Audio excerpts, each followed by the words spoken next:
जिसे इस्लामिक इतिहास और हदीसों में मुल्क शाम कहा गया है और इसे आज सीरिया के नाम से जाना जाता है। ये वही इलाका है जिसे अल्लाह के रसूल सल्लल्लाहु अलैहि वसल्लम ने बरकतों वाली जमीन कहा। ये जमीन नबी करीम सल्लल्लाहु अलैहि वसल्लम के सहाबा की कुर्बानियों से महकती है और कयामत से पहले के अहम वाकयात की गवाह बनेगी।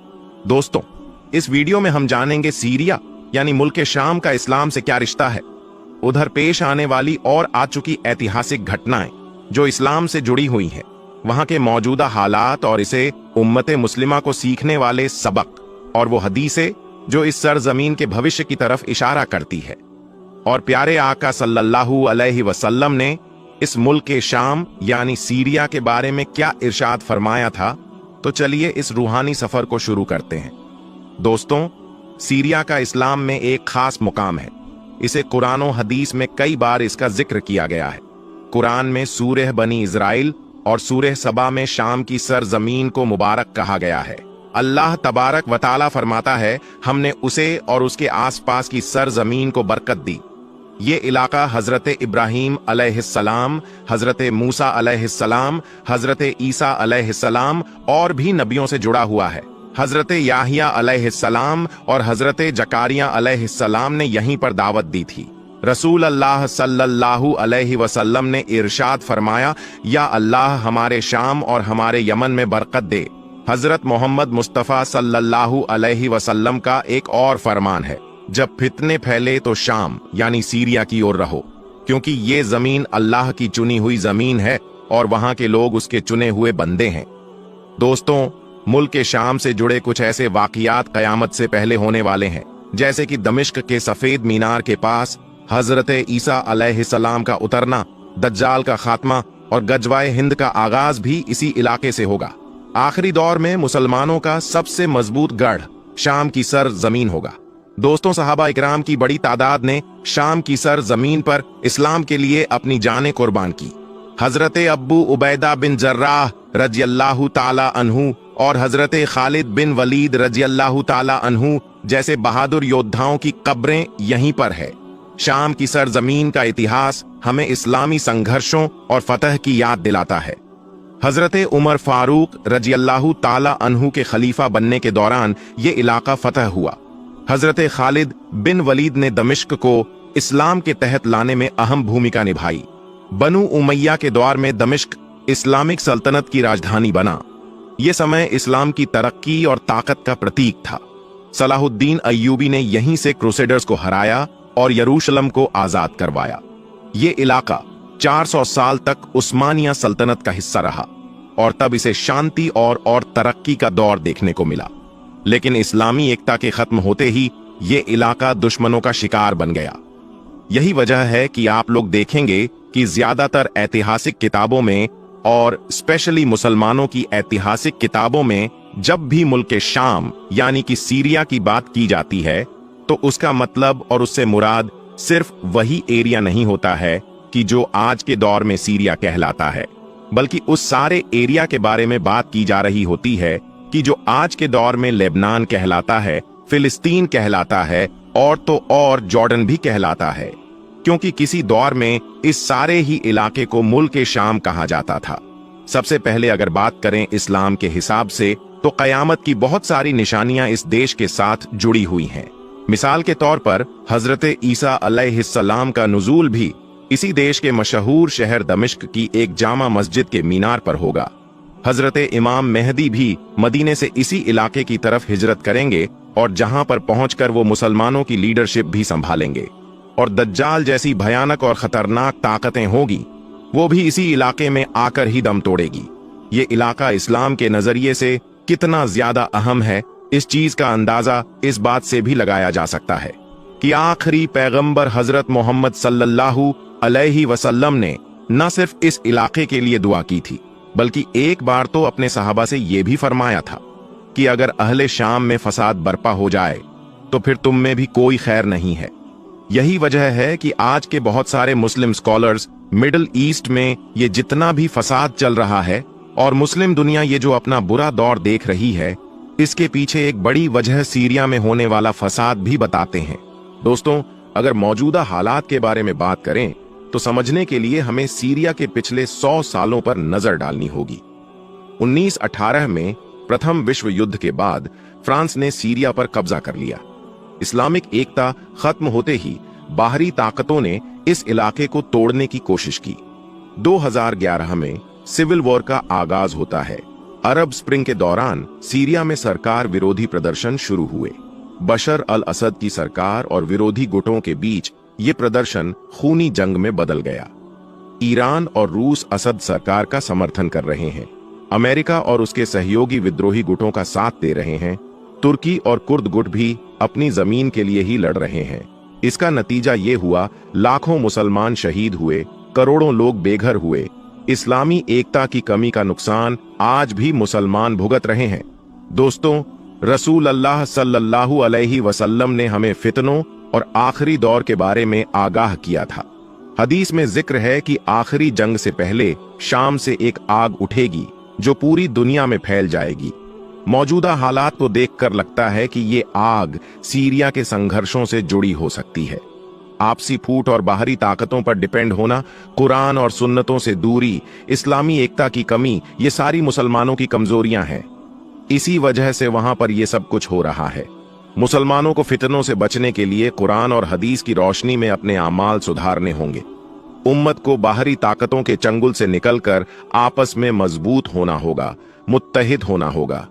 दोस्तों, मेरा आपसे एक सवाल है, क्या आप मानते हैं कि इमाम मेहदी का दौर करीब है? जवाब कमेंट करें। दोस्तों, सीरिया की कहानी सिर्फ एक देश की कहानी नहीं, बल्कि हमारी उम्मत के हालात का आईना है। हमें इससे ये सबक लेना चाहिए कि इस्लामी एकता और ताकत के बिना मुसलमान कमजोर पड़ जाते हैं। अल्लाह से दुआ है कि अल्लाह ताला सीरिया के हालात को बेहतर करें और हमें फितनों से बचने की तौफीक अता फरमाएं। दोस्तों, अब हम बात करेंगे इस्लाम के एक ऐसे महान योद्धा, एक ऐसे महान मुजाहिद के बारे में जिनकी बहादुरी और होशियारी की तारीफ सिर्फ मुसलमान ही नहीं बल्कि गैर मुस्लिम भी करते हैं। इस योद्धा को इस्लाम के पैगंबर हजरत मोहम्मद सल्लल्लाहु अलैहि वसल्लम ने सैफुल्लाह यानी अल्लाह की तलवार का लक़ब अता फरमाया था।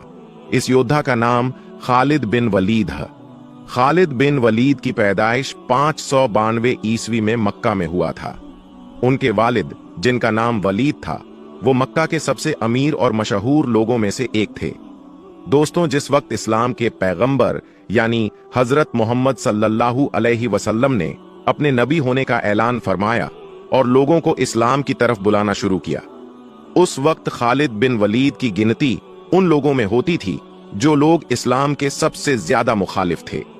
ये इस्लाम के सबसे ज्यादा कट्टर दुश्मन थे और ऐलान नबूवत के 19 साल बाद तक ये काफिर ही रहे। ये इस्लाम के इतने ज्यादा और बड़े दुश्मन थे कि हमेशा इस्लाम को मिटाने के बारे में ही सोचा करते थे और हमेशा इस्लाम के खिलाफ साजिश करने वालों के साथ ही बैठा करते थे। मगर दोस्तों, अल्लाह ताला की तो शान ही निराली है। कोई नहीं जानता कि अल्लाह ताला किसे और कब हिदायत दे दे, और यही खालिद बिन वलीद के साथ हुआ। दोस्तों, जब भी मुसलमानों और काफिरों के बीच जंग हुआ करती थी तो ज्यादातर जंगों में काफिरों की तरफ से फौज के कमांडर हजरत खालिद बिन वलीद ही हुआ करते थे, क्योंकि ये फौज में सबसे ज्यादा महारत रखा करते थे। दोस्तों, यकीनी तौर पर आपने वो वाकया तो जरूर सुना या पढ़ा होगा कि जब जंगे ओहद के मौके पर हुजूर अकरम सल्लल्लाहु अलैहि वसल्लम ने मुसलमानों की फौज में से कुछ सहाबा इकराम को एक पहाड़ी के रास्ते पर यह कहकर खड़ा कर दिया था कि चाहे मुसलमान फौज जीते या हारे, लेकिन तुम लोगों को इस पहाड़ी के रास्ते से नहीं हटना है, क्योंकि वजह यह थी कि वो पहाड़ी ऐसी जगह पर थी कि मक्का के काफिरों की फौज अगर चाहती तो उस पहाड़ी के रास्ते से पीछे से आकर मुस्लिम फौज पर चुपके से हमला कर सकती थी। लिहाजा हुजूर अकरम सल्लल्लाहु अलैहि वसल्लम ने इसी वजह से उस पहाड़ी पर चंद सहाबा को खड़ा कर दिया था ताकि काफिर इधर से किसी भी हाल में हमला ना कर सके। दोस्तों, बहुत खतरनाक जंग हुई। मुसलमानों ने गिनती में कम होने के बावजूद भी मक्का के काफिरों को धूल चटा दी, लेकिन यकीनन खुदाए ताला को कुछ और ही मंजूर था। जिन चंद लोगों को इस्लाम के पैगंबर यानी हुजूर अकरम सल्लल्लाहु अलैहि वसल्लम ने पहाड़ी के रास्ते पर खड़ा किया था, उन लोगों ने जब देखा कि मुसलमान जंग जीत गए हैं और काफिरों के माल को लूटने लगे हैं, तो उन लोगों में से ज्यादातर लोगों ने भी अपनी जगह छोड़ दी और मैदान में आकर खुशी मनाने लगे।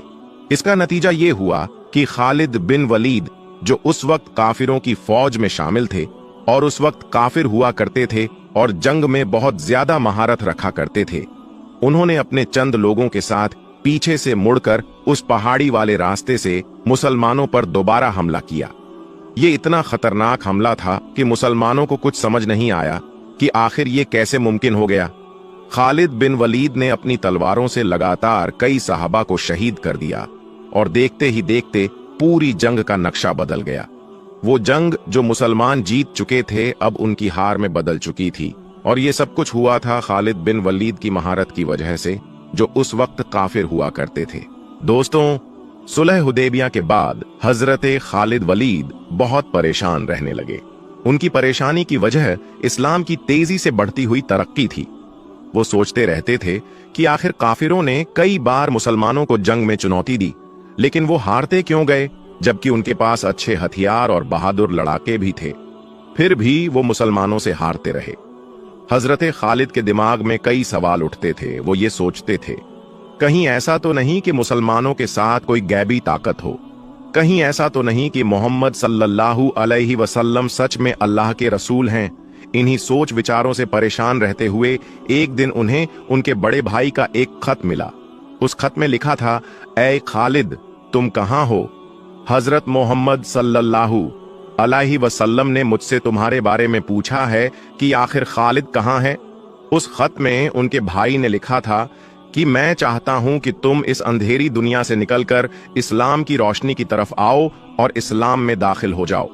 ये खत पढ़ते ही हजरत खालिद बिन वलीद के ऊपर इस खत का इतना गहरा असर हुआ कि आप फौरन पैगंबर मोहम्मद सल्लल्लाहु अलैहि वसल्लम की तरफ रवाना हुए और उनकी खिदमत में हाजिर होकर इस्लाम कबूल कर लिया, यानी इस्लाम धर्म में शामिल हो गए।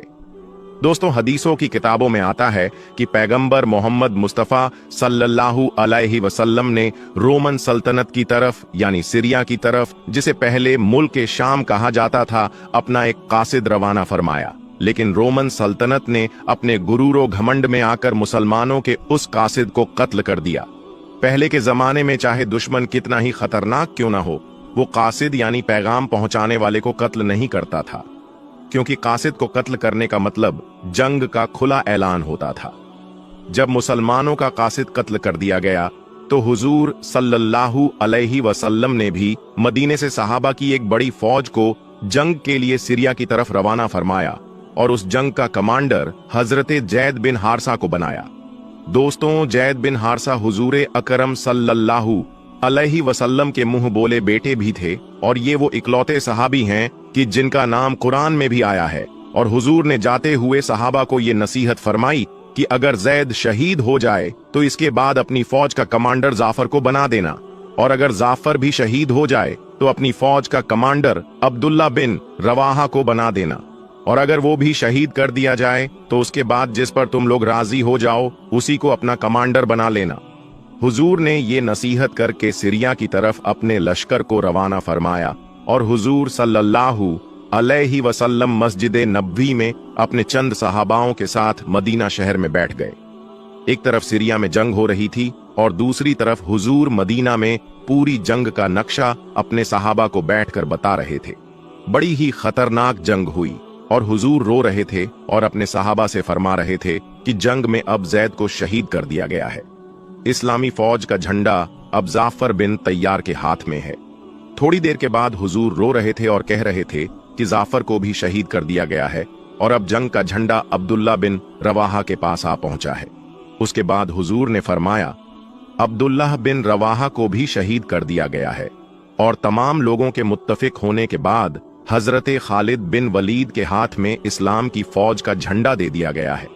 हजरत खालिद बिन वलीद ने इस जंग में अपनी बहादुरी का मुजाहिरा किया और फौज को कामयाबी की तरफ ले गए। दोस्तों, ये पहला मौका था कि जब हजरत खालिद बिन वलीद के हाथ में इस्लामी फौज की कमांडरी थी, क्योंकि उससे पहले तो वो काफिर हुआ करते थे। लिहाजा जब इस्लाम का झंडा हजरत खालिद बिन वलीद के हाथ में आया और इस चीज को रोमन सल्तनत की फौज ने देखा तो उनकी आधी हिम्मत तो हजरत खालिद बिन वलीद को देखकर ही टूट गई थी। उसकी वजह यह थी कि दूर दूर के लोग इस बात को जाना करते थे कि मक्का के मुशरिकीन में एक खालिद नाम का ऐसा जंगजू मौजूद है जो अपने सामने किसी को नहीं टिकने देता है।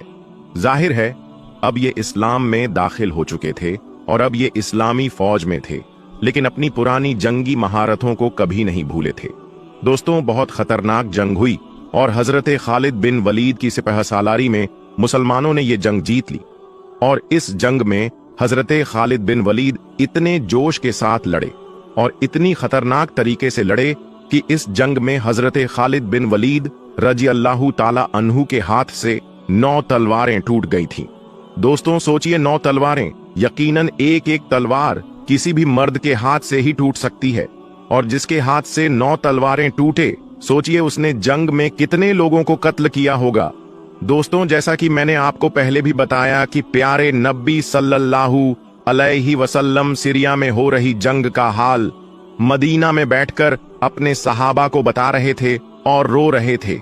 तो जब हजरत खालिद बिन वलीद ने अपनी बहादुरी के बलबूते पर उस जंग को फतह कर लिया, तो हुजूर ने खुश होकर तमाम सहाबा के सामने हजरत खालिद बिन वलीद को एक नया नाम दिया, और वो नाम था सैफुल्लाह। और हुजूर ने फरमाया कि अब मुसलमानों की फौज की सिपह सालारी सैफुल्लाह के हाथ में है। दोस्तों, सैफुल्लाह का मतलब होता है अल्लाह की तलवार। हुजूर ने तमाम सहाबा को जंग के फतह की खुशखबरी सुनाई और ये जंग बाद में जाकर जंग मुताह के नाम से मशहूर हुई थी। दोस्तों, जाहिर है कि हजरत खालिद बिन वलीद का जिक्र हो और जंग यमामा का जिक्र ना हो, ये तो मुमकिन ही नहीं है। हजरत खालिद बिन वलीद की सबसे मशहूर जंग जंग यमामा है, और वो ये जंग थी जो मुसलमानों ने एक ऐसे शख्स से लड़ी थी कि जिसने हुजूर अकरम सल्लल्लाहु अलैहि वसल्लम की वफात के बाद, यानी जब हुजूर इस दुनिया से जाहिरी तौर पर इंतकाल कर गए थे, तो उसने नबूवत का दावा कर दिया था और उसने कहा था कि मैं भी नबी हूं। इसका नाम था मुसलमा कज़्ज़ाब। यकीनन ये जंग बहुत खतरनाक थी, क्योंकि मुसलमानों के सामने कोई छोटी मोटी फौज नहीं थी, बल्कि बहुत बड़ी फौज थी। इस फौज की तादाद थी तकरीबन 50 से 60 हजार। लेकिन जाहिर है कि मुसलमान भले ही कम थे, लेकिन उनका सिपहसालार ऐसा खतरनाक इंसान था जिसका नाम था हजरत खालिद बिन वलीद। हजरत खालिद बिन वलीद ने अपने पैतरों और होशियारी से मुसलमा कज्जाब की इतनी बड़ी फौज में तबाही मचा दी और वो लोग घबराकर अपने किलों में वापस भागने पर मजबूर हो गए। हजरत खालिद बिन वलीद ने उनके किलों को चारों तरफ से घेर लिया और मुसलमा कज्जाब को कत्ल कर दिया। उसके बाद ये जंग भी जीत ली गई। हजरत खालिद बिन वलीद हजरत अब्बू बकर सिद्दीक को खिलाफत के पूरे दौर में मुसलमानों के आर्मी चीफ बने रहे, यानी मुस्लिम फौज के सिपह सालार बने रहे। लेकिन जब जंगे यरमुक का वक्त आया और उस वक्त तक हजरत अब्बू बकर सिद्दीक की वफात हो गई थी और हजरत उमर फारूक आजम रजी अल्लाह ताला अन्हु खलीफा बन चुके थे, तो हजरत उमर रजी अल्लाह ताला अन्हु ने हजरत खालिद बिन वलीद को मुसलमानों के आर्मी चीफ के पद से हटा दिया।